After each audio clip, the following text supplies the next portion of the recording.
সকলোকে নমস্কাৰ। মই উন্নতি মিনি ব্লগলৈ মই আজি আছোঁ চাইদুৱাৰত। মোৰ বাহঁতৰ ঘৰত আহিছোঁ। মই এতিয়া আকৌ ৰাস্তা পিনে ফুৰিব ওলাই আহিছিলোঁ।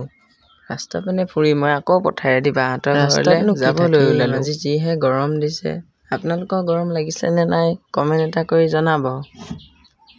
আৰু ভিডিঅ'টো মই অকণমান স্পীড কৰি দিছোঁ যাতে আপোনালোকৰ আমনি নালাগক। পথাৰখন দেখিছেনে কিমান ৰ'দ, দুজোপা এজোপা গছে কিমাননো ছাঁ দিব গোটেই পথাৰখন। গতিকে বাৰিষাও আহি পালেহি। সেই বাৰিষাৰ মাজতে এজন ককাক দেখাব লৈছোঁ মই, যিহেতু কঠীয়া খেচি আছে। ককাই এই ৰ'দত কেনেকৈ যে কঠীয়া খেচিব পাৰিছে সেইটো ককাইহে জানে। ককাই খেচা কঠীয়া আৰু কিছুমান দৃশ্য মই আপোনালোকক দেখাব ধৰিছোঁ। সেই ককাই খেচা কঠীয়াবোৰ দেখাই মই এইবাৰ বাহঁতৰ ঘৰখন দেখাবলৈ খুজিছোঁ। বাহঁতৰ ঘৰখনত এইবোৰ খেতি কৰে। মৰম লগা ঘৰখন আপোনালোকক দেখাই মই এইবাৰ দেখাবলৈ লৈছোঁ। গৰমত জিৰণি কৰা ঘৰখনৰ ওপৰত মই গৈ পেলাই আপোনালোকক আকৌ দেখাব চেষ্টা কৰিছোঁ পথাৰৰ ধুনীয়া এটা দৃশ্য।